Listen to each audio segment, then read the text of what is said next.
A small story from there we start. Lady, 50-year-old lady, she has sent all her children, kids to school. She's cleaning the house, the sweat on her brow.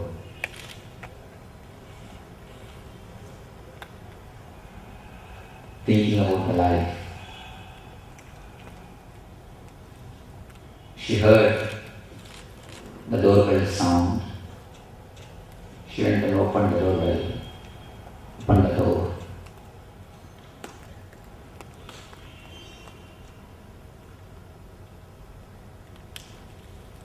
Two preachers were standing. They were asking her, "Can we have 2 minutes with you? We will teach you how to live eternally." Immediately she replied, "No, I don't think I can stand anymore this life." If you look a little deep into your life, we also feel continuously life is a curse, or it's a result of some of our past karmas. Again and again people ask me, "Swamiji, is there anything called karma? Our past karmas do affect us. Why? Why do you feel again and again life is a punishment? Life is outcome of our past karma."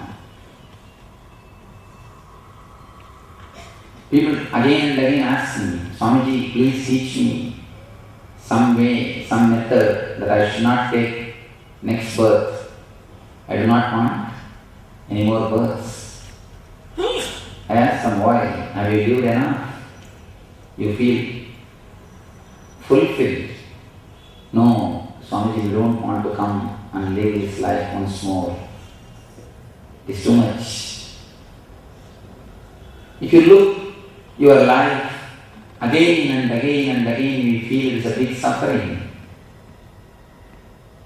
punishment, the effect of the past karma. But if you look the other group in the world, there are only two groups of people. One are wise, the other otherwise. The other group, enlightened masters who walked on this planet Earth.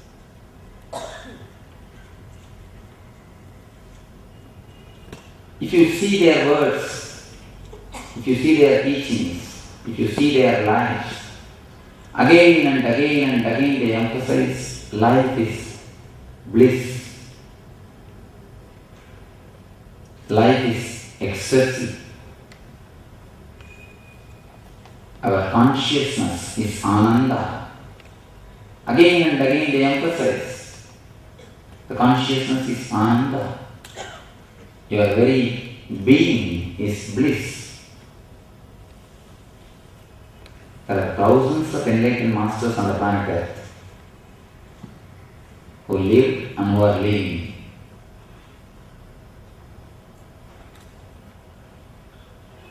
If you ask them any advice or any clarification, always each one gives their own suggestion, their own method, their own techniques, their own teachings. For example, if you ask about food, somebody will say, "Eat only vegetarian food." Somebody will say, no, eat whatever you want, no problem." Somebody will say, no, don't eat anything, do fasting." For example, if you ask about marriage, somebody will say, "No, don't marry." Someone will say, no, you can marry. Someone will say, "You can marry even 4 times." So many suggestions from so many enlightened masters. There is a beautiful saying in Sanskrit, "If 2 rishis say the same thing, if they speak the same thing, be very clear, someone is fake. Two rishi cannot say the same words. They can't express in the same way. Each one expresses in their own way.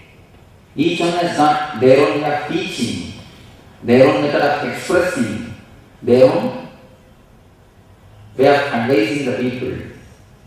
Each one has got their own concepts, their own conclusions.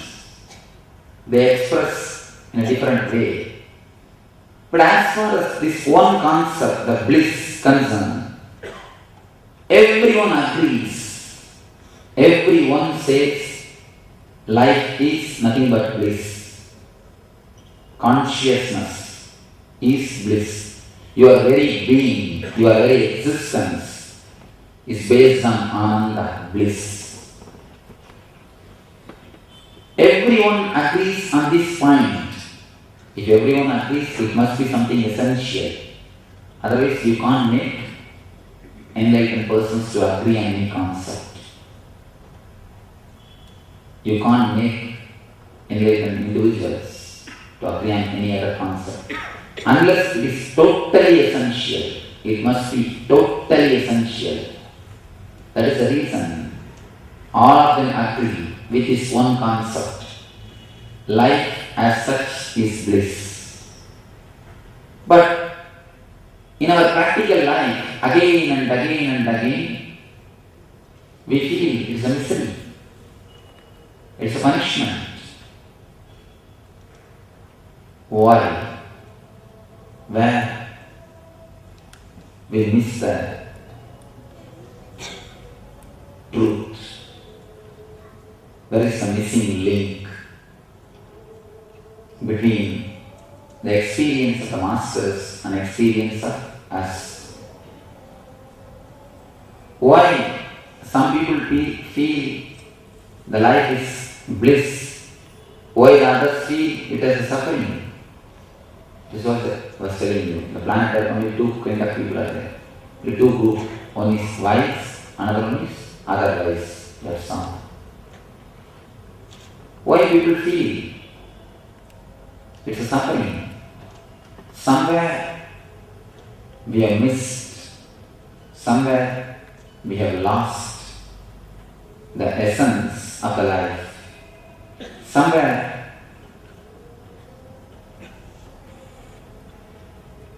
the basic thing, basic principle is misunderstood. What has happened? Why? Why we feel the life is a suffering? We'll now go into it. Let me first explain the title, Quantum Bliss. Let me try to express the meaning of the word quantum bliss.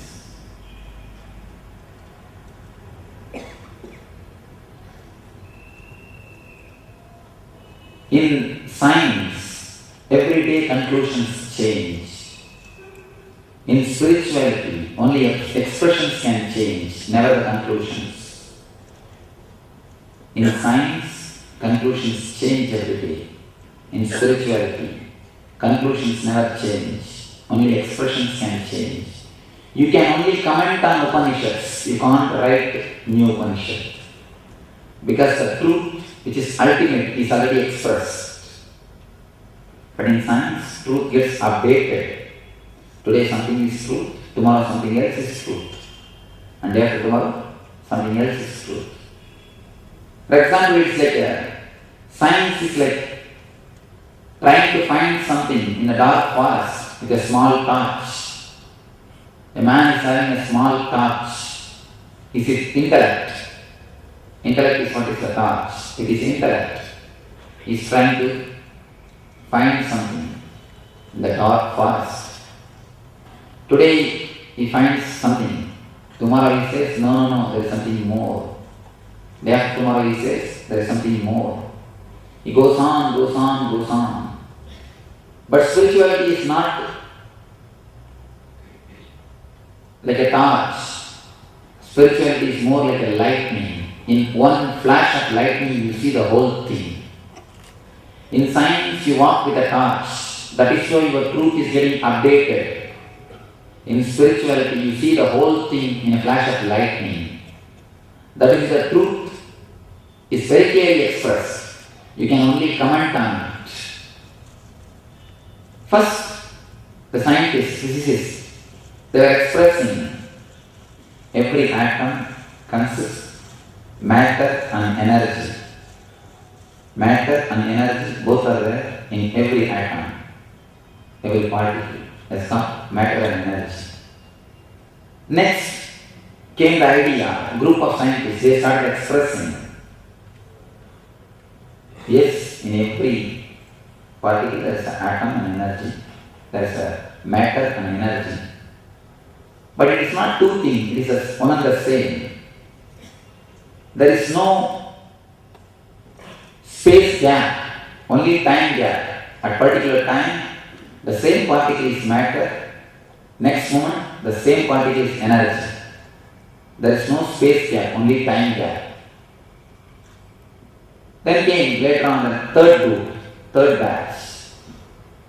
They declared, not only they declared, they proved, there is no time gap. There is neither space gap nor time gap.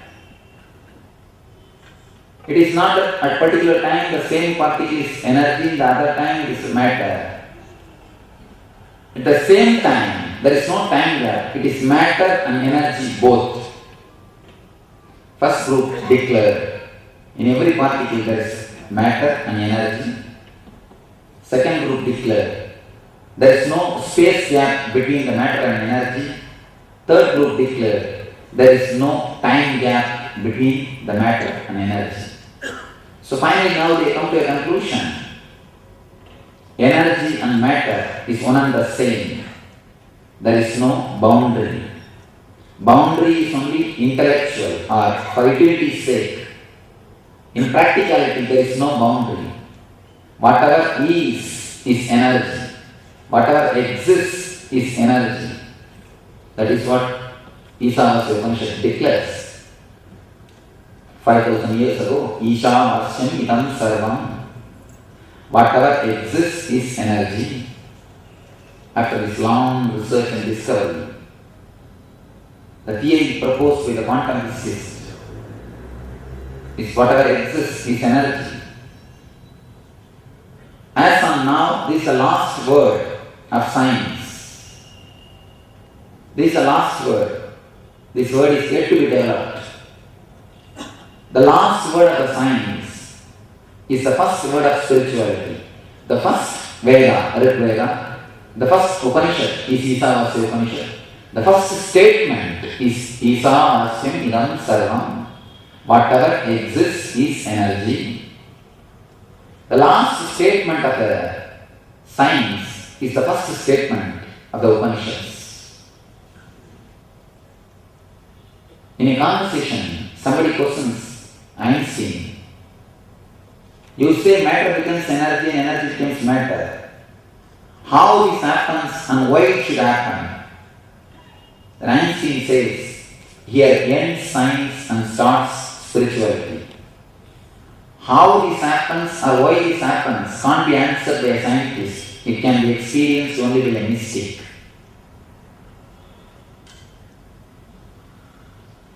Where science ends, spirituality starts. Let you understand this one concept, quantum.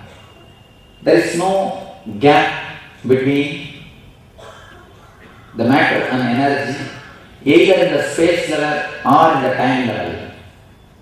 Same way, there is no gap between your energy and your expression, which is called body and mind. The moment you think your body and mind, you start suffering. You start feeling the suffering.